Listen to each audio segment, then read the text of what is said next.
Hello, Sojourners. This is Jonathan. This is the second part of the episode Burial of Serena.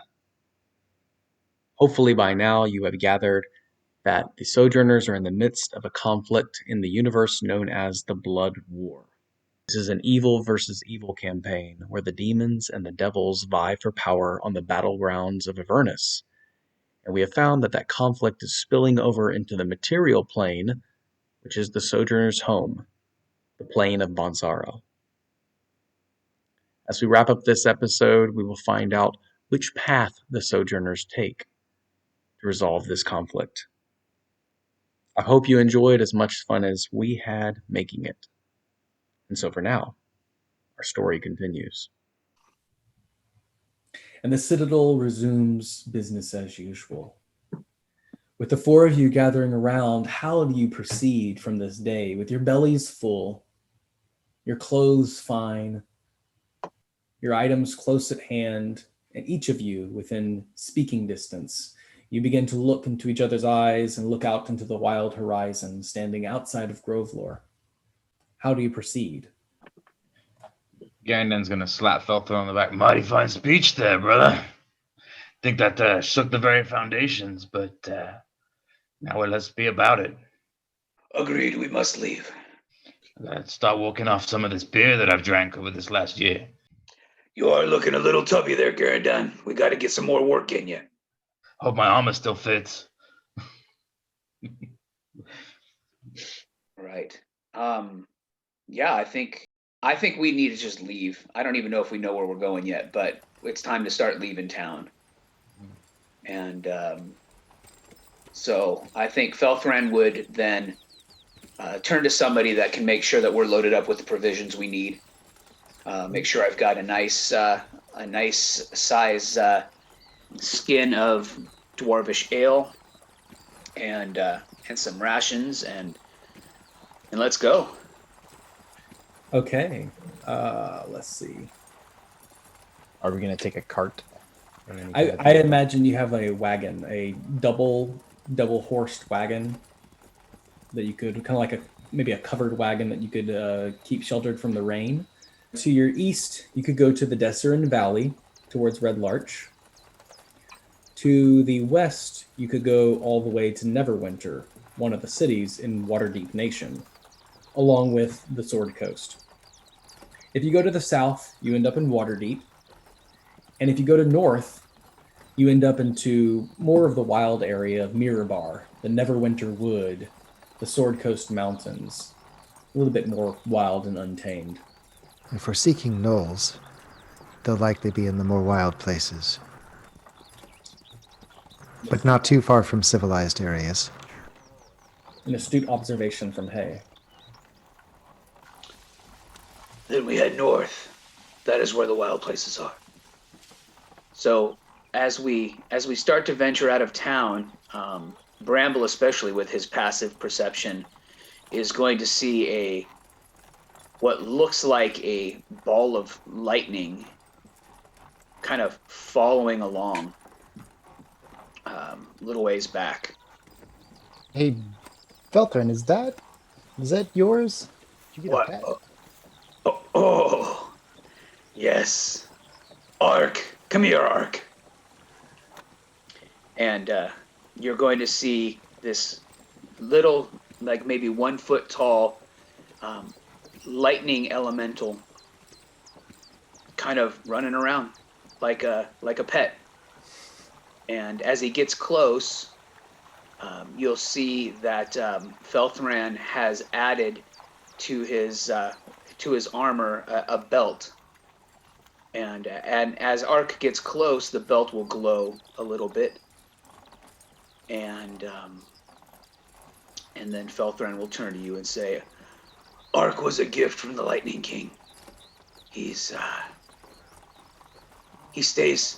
close, and if I'm ever in a dire place, he'll be there to help. Well, aren't you just a fun little thing? And Hay reaches down and tries to get Ark to jump on his finger. How big is he? He's about a foot tall. Yeah. 2 legs, 1 leg, or 4 legs. I think he's on 2 legs. I was thinking Hay was our mascot. Now we've really got one. Yeah, I think you would almost mistake him for like a fairy from the forest. Hmm. But then when you get real close, you'll realize that he's less solid. He's more kind of just like a little figure of lightning, basically. As the wagon moves on, Hay, the elemental creature Ark, jumps on your finger, and you feel a slight tingling run up your spine, and that hair on the back of your neck begins to stand up ever so slightly.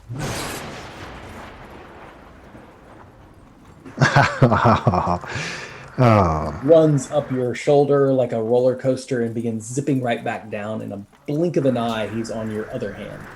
Yeah, so I use prestidigitation to form a little crackle of electricity in my other hand, and I hold it up to him like I'm trying to feed him. And as he's looking at it, I'm just kind of narrowing my eyes and looking into Ark a little bit. He quickly rushes over and begins looking at the light, and then looks up at you with permission to touch it. Go ahead. He touches it, and it disappears, and he becomes twice the size. Intrigued by this, he continues to try and peer into the essence of Ark. Within a couple seconds, as the wagon moves on and the sun begins going high in the sky at noon, Ark begins to descend back down into his small form. Felthran, was there anything that Hay could pick up as he peers into the essence of who Ark is? I think, hey, what you would feel is you would feel the positive energy of the plane of Arcadia and of the Lightning King, who is a deity in the plane that Felthran is now committed to and embraced into for his afterlife, basically. So over the last year, Felthran has been building relationship through his relationship with Morden, building relationship with the Lightning King, who is one of the 4 archangel demigod type guys that lives and rules in Arcadia, which is another plane that Felthran is now connected to the Lightning King and to that plane for the afterlife. So you get to feel some of that positive energy. As he does, he inhales, he leans in close to Ark and inhales just a little bit, and then he murmurs something. A gift for you, my lady. Hey, what you pick up is this creature has a divine essence to them. As Felthran said, a much more celestial appearance than Fae. But the energy is very familiar, as it's positive and somewhat good. A very good thing that enters into your body.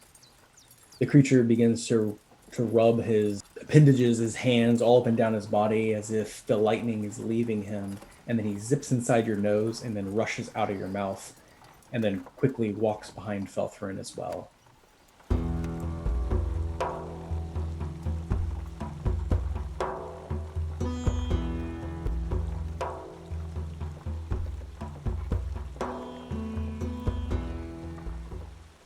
As the wagon moves on, Garandan, you're pushing the horses along. You have a very positive smell that you're experiencing at this time.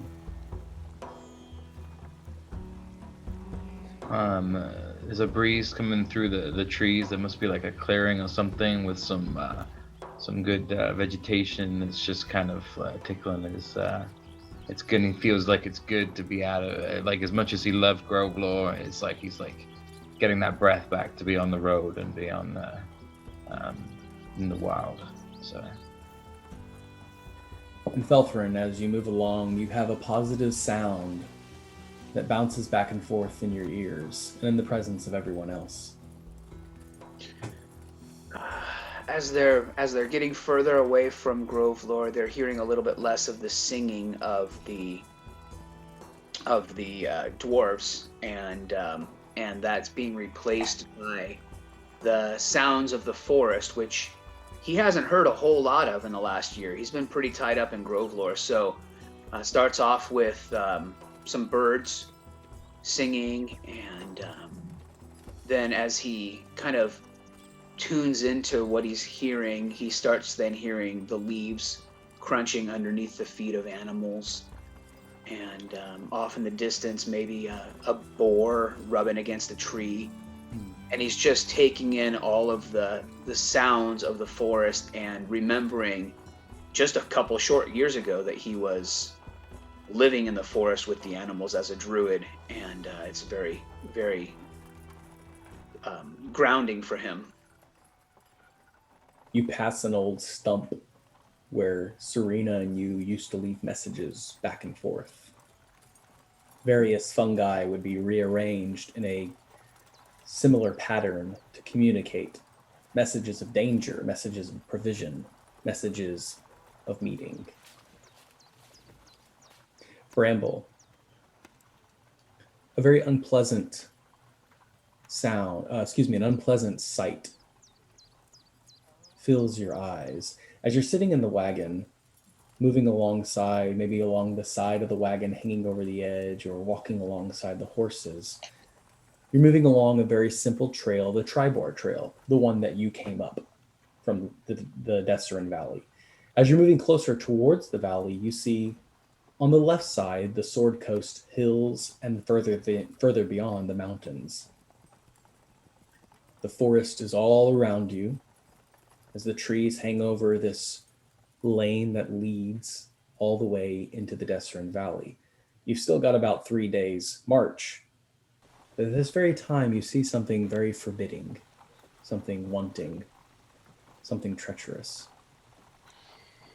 He sees the corpse of a deer off into the woods a little bit, not like it's in the middle of the path, but it hasn't been eaten. It was just killed. And that's a bit troubling, a bit unsettling to him. The stench hits you in the nose, sound of buzzing flies, a fresh carcass that wasn't completely eaten, but there seems to be something strange about the way the creature was killed. And then with this eagle-like sight, you could pick it up. It is but maybe 100, 200 yards off the path in the thicket. It's hard to see. I don't see any weapons sticking out of it. Not at this point. Not here on the lane. No one else seems to notice. The horses continue to move down the lane. But I don't think he'll say anything about it. It'll just kind of put him in a bit of a funk. Mm-hmm. Okay. Hey, while you're moving along, you have a pleasant taste. As the wagon has rumbled along, Hay has gotten a little tired of being jolted by it, and so he's gotten out to walk beside it. And along the way found a tree trunk, a dead tree trunk that had a wild honey comb in it. And so he carefully reached in while speaking gently to the bees and scooped out a handful, and he's just been kind of dabbing at it for the last mile or so. Soon enough, you're approaching a wagon. The wagon is set up on the side of the road, and there's a gentleman there with his son, and they're setting up a small little campsite. They hail you from a distance, and you can see they're very local, probably from the Desserin Valley. As you pull up alongside, you can see that they are kitchen supply makers with various pots, pans, and spoons, all kinds of plates, selling their wares alongside the area. Good evening. Fine day for a travel. Bright and clear. Could we, do you think we might stay with you the night? It's a good idea in this trying time. The roads aren't as safe as they used to be. What news do y'all bring from Waterdeep? Well, I think it's been a while since any of us were there. We're from around here. Yeah, you seem familiar. You can tell he has a Desserin Valley accent. Well, fair enough. Me and my boy are just setting up a campsite. Y'all can free to join up if you'd like. You pull your horses over to the side, set up a small campsite, and as night begins to settle in, what sort of preparations do you make? Felthran's going to use his skills to go find food.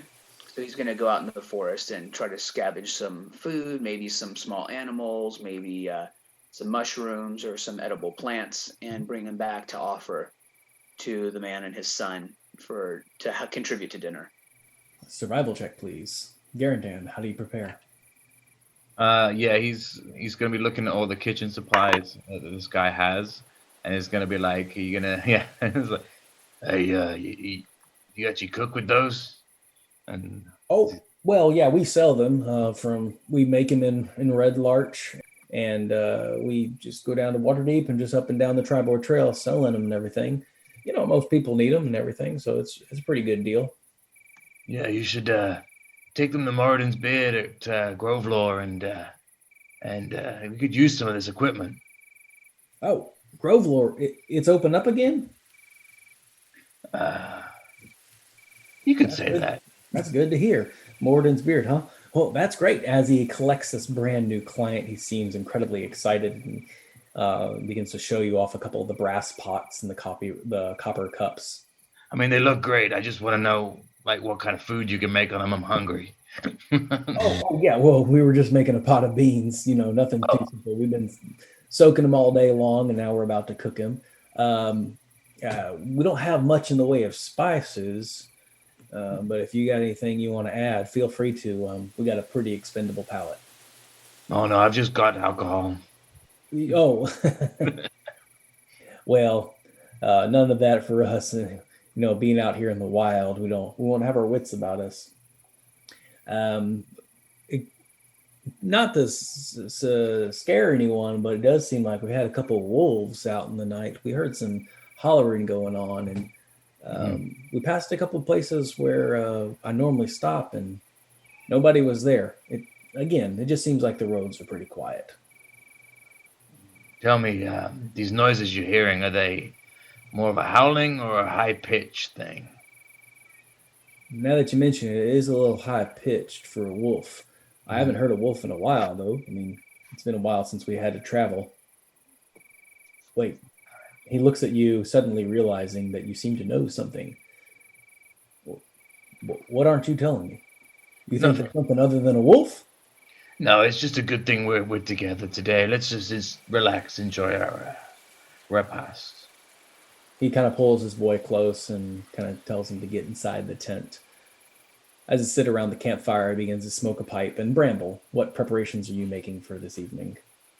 Bramble is going to pull out the remainder of the package of biscuits and chocolate sauce that he got from Morden's Beard before he left. And he was going to spread it out over a couple of days, even though the chocolate sauce is cold now, but he's going to share it tonight with everybody. Do you share it with the commoner? Yep. Yeah, he kind of enjoys this. Man, this reminds me of hen folk. Yeah, there's a good hen place in Red Larch if you ever been there. The Swinging Sword and Lady Kalisa, man, she serves up chocolate biscuits and everything. They're so good. I love going there.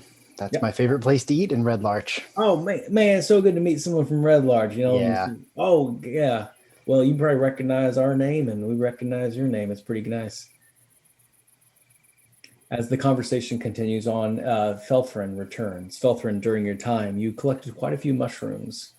You did manage to come across a couple herbs that provide a level of healing. A simple 2d4 plus 4 healing herb. If crushed and ground into a poultice, applying it to a wound, it will slow the bleeding. 2d4 plus 4. You said 2 of them? Oh, yes, 2 of them. Nice. Thank you.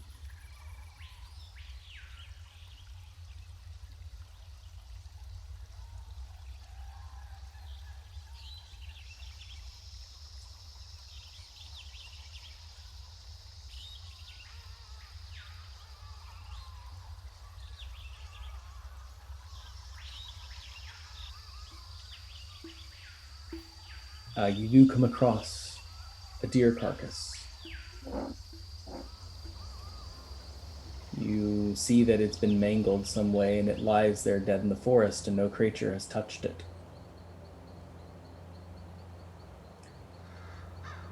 Your boots stand still in the thicket as night begins to fall. Felthran doesn't see anything around or any signs of what might have done that. You look around and you see that the animals have kept quite a berth away from this creature. It appears that any living thing, even an insect, dares get close to this carcass. Felthran will recognize that, I assume, and step away.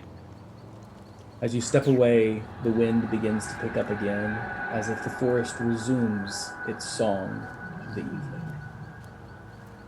And the carcass lies there. Felthran returns to the campsite, and what does he find Hay doing in making preparations for the evening? Hay is looking at the, you said father and son? Yes. What are you doing out here? Oh, well, we run a small little kitchenware shop in Tribor, and, you know, we every once in a while we have an overstock, and so we like to travel to Waterdeep to see if we can generate any business. I see. What's the most expensive pot you have to sell? Most expensive one. Well, we got this. Well, it looks fancy. It's pretty much just a regular old stainless steel pot, crafted pretty well, I might add. And he shows you this really big, large boiling pot, and the handles are attached. And there's a nice little lid. And he says, "I mean, what makes it really special is, to be quite honest, there's nothing really special about it, but it was just made without any defect. There's no dents, there's no scratches. It's just pristine, perfect. So I'm hoping to find someone in Waterdeep that likes pretty things. You know, us humble folk, we don't care if things have been dented. We will pick them up. They look at that bean pot right there. It's nearly got a hole rusted in it, but you know, it cooks up beans. But this right here, I'm saving it for a really good purchase." How much would you charge for it? I mean, 1 gold piece. It's probably only worth 2 silver, but I think I can get 1 gold piece for it. Make $100. Well, I hope you can find someone to buy it.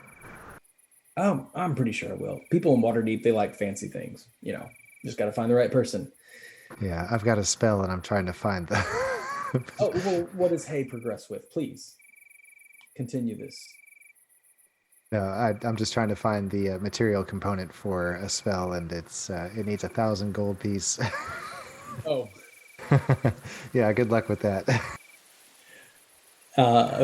He kind of looks at the disappointment on your face and says, well, if you think that's a wrong thing to do, I mean, you just got to understand, we got to make a living out here. No, I understand.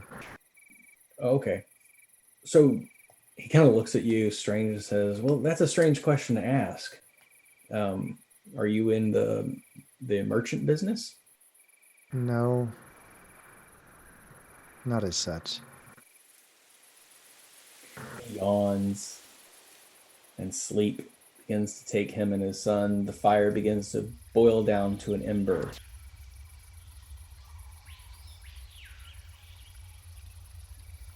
Felthran, where did you go? Oh, hey, I went and found these mushrooms and some healing herbs that I recognized from my days in the forest. But there's a very strange situation out there. I don't know how to explain it except for that there was a deer carcass, but it wasn't eaten. And did it look diseased? It didn't look diseased, but nothing would go near it. And it almost seemed like when I stepped near it, there was a strange force or presence in that area. And then I stepped away, and then it was back to normal. Maybe something we want to investigate. May I see? Yeah. Hay and Felthran leave the campsite. Garandan and Bramble, how do you respond to the situation? I want to go too. Yeah. Well, if everyone else is going. You leave behind your cart to the 2 horses Ah, and the campsite. okay. Nope. Bramble's going to stay back to protect the guys. Okay. Or protect our gear. Yeah. He will chip in, though, before they leave. You know, I think I might have seen something like that earlier today from the cart. I mean, I didn't get close enough to feel anything strange, but I did see another untouched carcass. Kind of gave me an uneasy feeling. 2 in one day. That is odd. Well, we'll make a quick trip out there and come back, Bramble, and let you know what we see. Lead on, Felthran. Our Felthran will lead the way. Felthran, indeed you do, and you bring Garandan and Hay to that same spot. You notice the same things. It is as if Felthran described it rightly. There appears to be some force, a concentric circle, that has disallowed anything living to get within near the carcass. Felthran, you notice this. It is now swollen, nearly twice its size, its belly taut with tension. Oh, that carcass looks different now. Looks like it's filling up with gas or air. It's much larger. I don't want it to explode on us. Garandan's gonna cast Dispel Magic to see if there's something that can like stop it, because it's like he doesn't want to get covered in deer guts. Okay. As you channel your energy towards this deer carcass, how close do you get to it? I would stay outside the circle. How close do you have to be to cast Dispel Magic? About 120 feet. You are close enough. Yeah. Okay. Good. Hay, during this time, I'm looking at the ground to see if there might be a fairy circle. Mushrooms growing in a rather concentric area. Sure, I think that would be. I'll let you do a perception check or a survival check. I also have proficiency in nature. I didn't know if that would play in. Definitely give you nature. Go ahead and go for it. 20 total. It seems like a fairy ring, but not from a fairy. There is something very magical about this circle, though. And Garandan, as you cast the spell magic, something does happen. Something big happens. I'll need you to make a spell attack. It's a 20. Not natural, but Okay, I was going for 19. The deer begins to violently shake back and forth. Felthran and Hay, you look on. The deer carcass begins to rumble. As Garandan, you extend and you succeed in dispelling the teleportation magic that exists within this deer. It begins to deflate, and a horrible stench, a very otherworldly smell begins to fill the area. And Hay, you notice, as the more Garandan dispels this magic, the circle begins to diminish, and plants begin to grow back. I cast Prestidigitation to make a light orange smell in the air to kind of counteract. So my Febreze. So now it smells like this horrible stench with this citrusy smell mixed in with it. Oh, it's in my nose. Oh. As you push forward, you notice the ground that the circle had touched is boggy and sloppy, and a strange dark tar sticks to each of your feet. Garandan, as you get closer and push the magic deep within this deer, it shrivels up into a skeleton, and a demonic hand reaches forth from the belly and claws the ground around it. And then a shoulder breaks forth from the deer, and you hear a horrible abyssal shriek as a creature begins to squeeze through the last remaining issue of this portal. Felthran, you see this with your own eyes. Felthran would probably go to smash it over the head with his hammer. Push past Garandan. You raise up your hammer. You smash it down. The hand breaks off. Garandan, do you close the portal? Okay. A vacuum exists, a small crater in the ground, and the carcass of a deer that is now skeletal and stinking, rotting away. And this horrible demon arm begins to turn into this black goo, shrieking. Bramble, you hear this sound, this horrible abyssal shriek. It doesn't startle the old man and his son, but your ears pick it up in the distance, and all is quiet once again, save for the sweat sounds of tar and bog beneath your feet.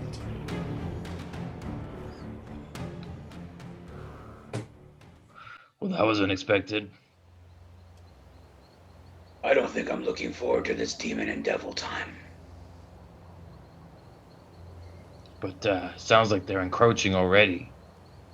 So, but yes, it would be not a nice fate for anyone who is caught in this trap. You see the light of your campfire begin to diminish, Felthran, Hay, and Garandan. How do you proceed? If if it's all kind of back to normal now, the portal's closed, demon's gone, I think Felthran would try to get back to Bramble. As you return to Bramble, you notice that Hay picked up a little bit of the goo. And where did you dispose of it, Hay? I have a little vial that I just kind of scraped it off my finger and into the vial. And Bramble, you see the three of them returning, possibly in somewhat of a hurried fashion. He'll say in his somewhat broken dwarven, "What was that? I heard some horrid sound. Looks like the demons are already coming. What is a demon? What do the demons have to do with the deer carcass?" I don't know, Garandan, what did you see? As I dispelled their magic and got closer, that was when an arm came out. So anyone unsuspecting and entered that area and wasn't as prepared as we were would have a bad time and a bad smell. I'm afraid for the deer we passed. What if that was another portal? What if I don't know how big that portal was. You said one started to come through. Do you think? Well, this deer was swelling. Did you see any swelling? No, I don't think so. Well, it wasn't swelling when I saw it the first time, so I don't know if it was just happening maybe I stepped into the circle and caused it to react. you do have a good point, Bramble, but I mean, these things could be anywhere, and who knows? I'm just afraid they might be preparing to invade Grovelore or something. It seems almost silly, but maybe it's not. Bramble, if you would make an Arcana check, and anyone who speaks Abyssal may do the same. 7. You know it was Abyssal, but you didn't pick up the specificity of what was said. But you could tell it was intelligent. And then you hear it shriek, echoing from back where you came. And then another. And then another. Scattered throughout the areas of the forest, you hear a swell and a pop. And finally, the shrieking. Oh dear. No, dear. I'm just glad I wasn't near. Well, have no fear. You're all level 17 or something like that. So, Can we have that in writing, please? as this area becomes hostile, please roll initiative.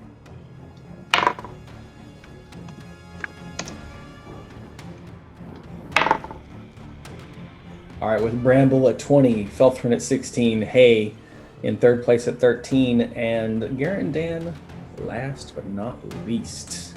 You hear the shriek echo through the night from various areas, north, south, east, west, but all seeming to be coming from the forest, including a very specific place that you just left, Bramble.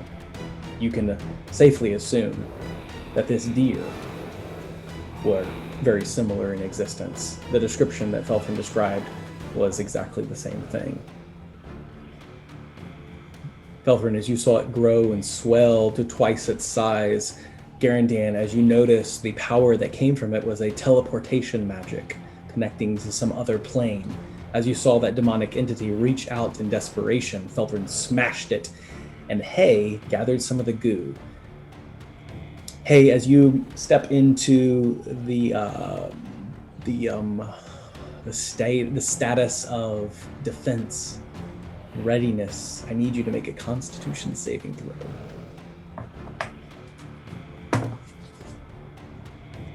Okay, 19. I'll roll a d100.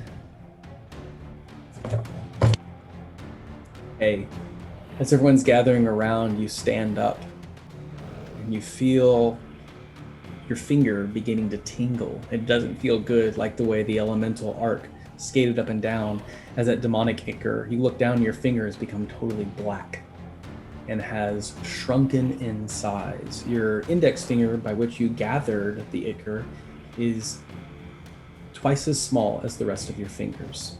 And you feel this demonic venom beginning to pulse through your system, and you resist it. How do you do so?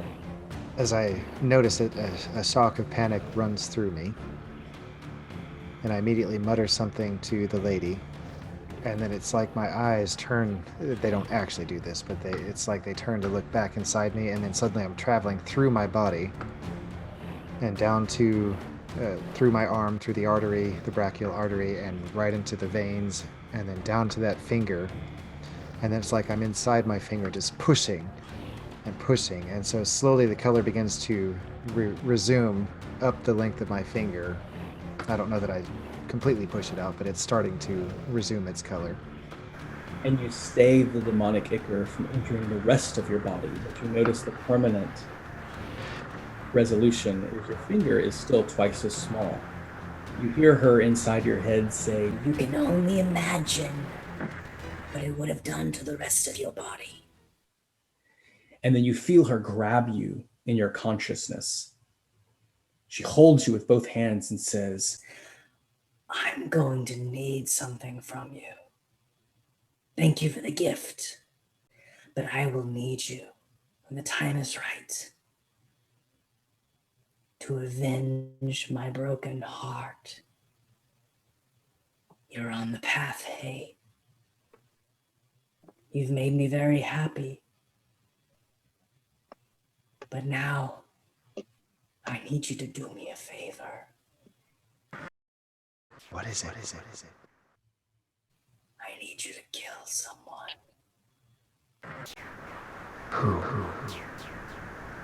"Someone who broke my heart. I'll tell you more, but be careful what you touch. I need you around." and you begin to hear for the first time a desperation in her voice that she almost lost. An instrument, a priceless artifact, a vase nearly knocked over. She grabs it and holds on to you, staying the poison from taking hold of your body, turning you into what ungodly form of who knows what. And she says, "I can't have you damaging yourself." Yes, it was foolish. and then you hear abyssal shrieks tearing through the forest. Top of the round, Bramble, how do you respond to the situation? He's gonna sort of try to echolocate, at least to figure out which direction the closest one seems to be, and put himself between that source and the commoners. Roll a d4 for me, please, then. 1.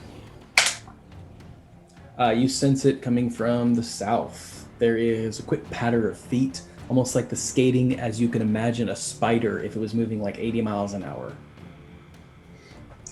He'll call out and take a shot in that general direction. I don't know if there's any chance of hitting it, but just to bring everyone's attention to that area.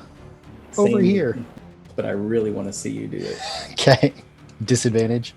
No, just Okay. IAC. Well, I rolled a 3, so no. What's that, like a 23? No, 15. Okay.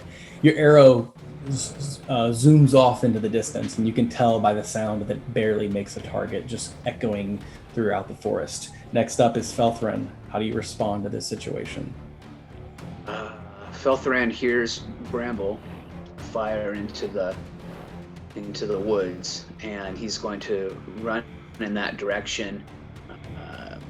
If he sees something to smash, he's going to smash it with his hammer. Otherwise, he's going to run in that direction and then take maybe like one step past Bramble, and then take a defensive stance, ready in action to smack the first thing he sees. And as you do that, you hear the sounds of abyssal shrieks coming from the west as well, not only from the south. But Bramble and Felthran are facing the south, so we continue on. Hey, how do you respond to the situation? I think I'll hold my action. What would be the trigger? If something enters line of sight. Garandan, how do you respond to this situation? Speaking of that, how is line of sight? Like, it's dark, right? It's night. It's very dark, and at this point you cannot hear any. Bramble alone is the only one that can hear any chittering and movement of feet. And again, it sounds, if you could describe it, it sounds like a spider moving about 80 miles an hour. So Garandan's gonna send up his spell Daylight, which creates a 60-foot ring of light around us. Okay. Just straight up and just let there be light. And as that happens, the entire area becomes full of daylight, and the old commoner wakes up and says, "Whoa! Is it morning already?" Stay back, my friend. He looks at the intensity of all of you, and the demons begin to converge on your camp. And so our story concludes. I was wondering how you're gonna do that. I was just like, oh, it's like.